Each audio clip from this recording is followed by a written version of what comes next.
Hello everyone, my name is Anuradha Mishra और स्वागत है आपका इस छोटी सी वीडियो में जो कि आपकी रिक्वेस्ट पे बना है। बस तुरंत बना है।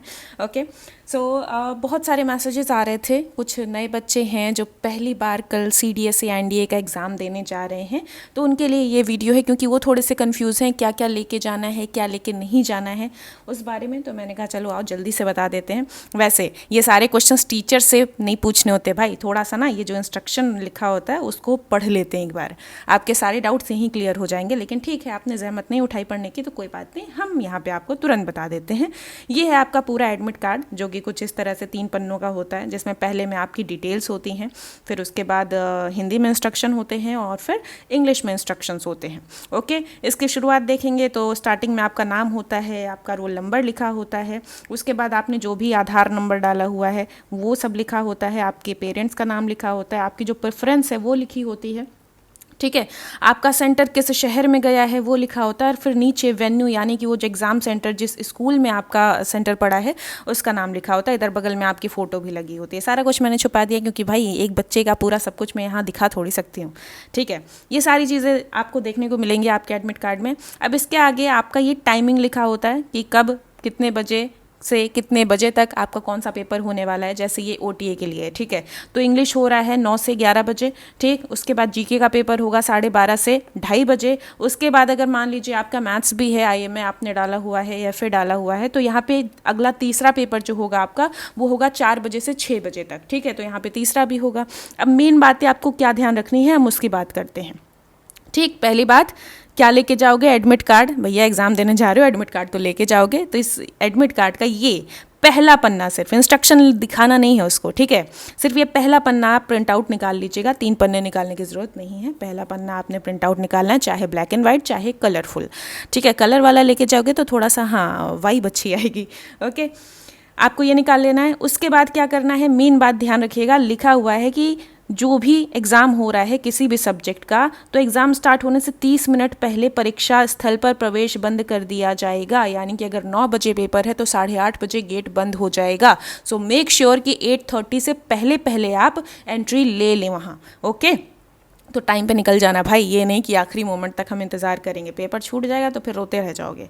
ठीक, अब यहाँ पे कुछ इंस्ट्रक्शंस हैं इंपॉर्टेंट जो आपको याद रखना है, क्या क्या चीज़ें ले जानी है। सबसे पहले आपका ये प्रिंट आउट एडमिट कार्ड का, उसके साथ साथ फ़ोटो पहचान पत्र मूल, फ़ोटो नहीं कह रहा है यहाँ, मतलब फ़ोटो वाला आइडेंटिटी कार्ड जिसका नंबर आपने फॉर्म भरते टाइम डाला था, चाहे आपका आधार हो, पैन कार्ड हो, ड्राइविंग लाइसेंस हो, कोई भी जिसका नंबर आपने फॉर्म भरते हुए डाला है उसको आपको लेके जाना है। उसकी कोई फ़ोटो कॉपी भी नहीं ले जानी है। हम लोग क्या करते हैं, एग्ज़ाम सेंटर पे पहुंचेंगे 10 ठो पेपर लेके। भाई पेपर देने जा रहे हो, शांति से जाओ ना। 10 पेपर लेके जाओगे फिर उसकी टेंशन अलग हो जाएगी तुमको। सिर्फ अपना एडमिट कार्ड ले लो और अपना आधार कार्ड रख लीजिए। ठीक है, एक्स्ट्रा फ़ोटो की भी ज़रूरत आपको नहीं है। ठीक, अच्छा, और क्या चाहिए, और क्या चाहिए आपको, मेन है टाइमिंग याद रखिएगा, 30 मिनट पहले आपका दरवाज़ा बंद हो जाएगा।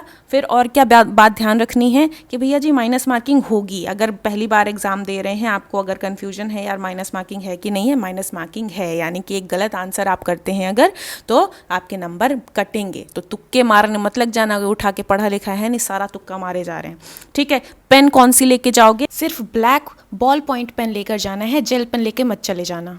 ठीक, पेंसिल ले जा सकते हो ताकि आप पेपर में कभी हम सॉल्व करते हैं ना, ज़्यादा पेन से करेंगे तो वो तो मिट भी नहीं सकता, और पेन इतना डार्क चल जाता है कि पूरा फिर गूंज दोगे पूरा पेपर। ठीक है, तो पेंसिल ले जा सकते हो इन केस अगर आपको पेपर सॉल्व करना है तो। ठीक है, बाकी OMR में आप बॉल पॉइंट पेन से ही वहाँ पे मार्क करेंगे चीज़ों को। ओके, अब आई होप मुझे OMR भरना कैसे है या कैसे भरते हैं ये सिखाने की ज़रूरत नहीं है।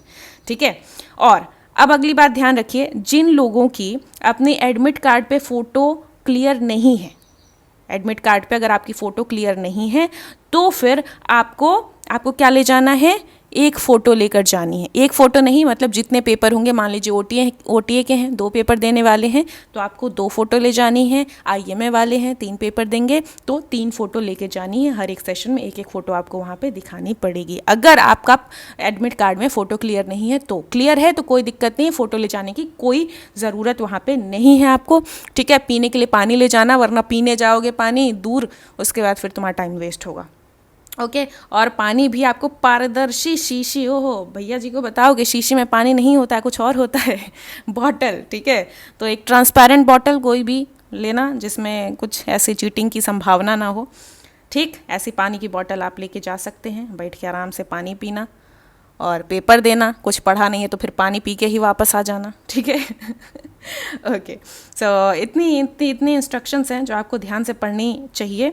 और आई होप आप अच्छा करके आएंगे पेपर में। ज़्यादा टेंशन नहीं लेनी है, पैनिक नहीं करना है। पैनिक करोगे तो जितना पढ़ा है वो भी सब तुम खराब करके ही आओगे।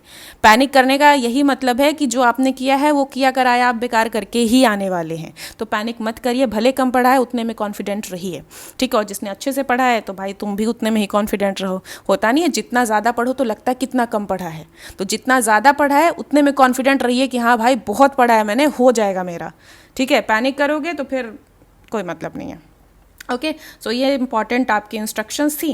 बाकी तो एनडीए वाले जो बच्चे हैं आप भी इसी तरह से अपने एडमिट कार्ड में देख लीजिएगा आपका जो भी टाइमिंग है। और टाइम आई थिंक यही होगा गेट बंद होने का, 30 मिनट्स पहले गेट बंद हो जाएगा। तो उसी हिसाब से आप पहुंच जाइएगा अपने एग्ज़ाम सेंटर, अच्छे से पेपर दीजिएगा, अपने कॉन्फिडेंस को बनाए रखिएगा। और वहाँ पे लोगों के सामने ना लोग ऐसा भी करते हैं, पता है मैं जब एग्ज़ाम दे रही थी ये CDS वाला, तो उस टाइम पे क्या था कि मेरे साथ एक लड़की बैठी हुई थी। एंड जब पहला इंग्लिश का पेपर ख़त्म हुआ तो इंग्लिश का पेपर ख़त्म होने के बाद शी वाज लाइक अरे मैंने तो पूरा 120 की हैं। मैंने कहा अरे यार ये तो बहुत ज़्यादा कर गई।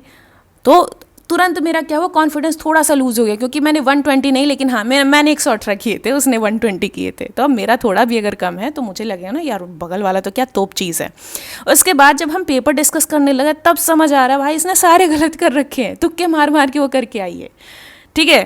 तो इसलिए दूसरों का कॉन्फिडेंस देख के खुद को नर्वस मत करवा लेना, वहाँ खुद नर्वस होगे तो पेपर ख़राब कर दोगे, ठीक। दूसरों का देख के आपको नहीं पगलाना है, बस अपना आपको पता है अपने क्या किया हुआ है, कितना पढ़ा हुआ है, कैसे आपने मार्क किया है, बस उतने पे ध्यान रखिएगा। और जब आप एग्ज़ाम रूम में जाते हैं आपको OMR मिलती है तो हड़बड़ी में कुछ मत भर देना, क्योंकि अगर स्टार्टिंग में ही गलती कर दोगे कुछ तो फिर पूरा पेपर तुम्हारा गलत ही जाएगा, क्योंकि तुम्हारे दिमाग में हो गया ना यार इतनी बड़ी गलती मेरे से कैसे हो गई, ये कैसे कर दिया, वो कैसे कर दिया। वहाँ पे टीचर होते हैं, इन्विजिलेटर होते हैं, आपको बताते हैं कैसे कहाँ क्या भरना है, उसी हिसाब से भरिएगा। ज़्यादा वहाँ पे हीरो भी नहीं बनना है आपको, ठीक है। बहुत आराम से आपके पास टाइम होता है भरने का, आराम से उसको भर लीजिएगा, ठीक। और जैसा कि मैंने पहले भी आपको क्लासेस में बताया है OMR कैसे भरना है। तो जैसे अगर इंग्लिश का पेपर है 10-10 क्वेश्चन एक सेक्शन हुआ तुरंत उसको सॉल्व करके पेपर में आप भर लीजिए। कभी कभी हम क्या करते हैं कि पूरा 120 इंतज़ार करते हैं, 120 पहले मैं सॉल्व कर लूँ उसके बाद मैं भरना शुरू करूँगा। तो कभी कभी अगर आपका टाइम जो है वो जा रहा है, एक्स्ट्रा हो जा रहा है, तो फिर पैनिक में आप जल्दी जल्दी जब भरोगे तो दिक्कत हो जाएगी। अगर 10-10 क्वेश्चन आपने सॉल्व किए हैं तो फिर वो हड़बड़ाहट नहीं होगी जो आखिरी में होती है आपको, ठीक है। बाकी तो मुझे मालूम है जितना आपने पढ़ा है आप बहुत अच्छा करके आएंगे। खुद पर विश्वास रखिए, बड़ों का आशीर्वाद ले लीजिएगा, भगवान के आगे थोड़ा माथा झुका के जाइएगा। आपके जो भी भगवान हो डजंट मैटर, ठीक है, जो भी भगवान है उनके आगे थोड़ा सा अपना माथा झुका लीजिएगा। हम्बल रहना है हमेशा, और फिर ठीक है बढ़िया करके आओगे। गुड लक, और फिर पेपर दे के आना तो बताना कैसा हुआ, ठीक है। Bye bye, tata, take care, जय हिंद।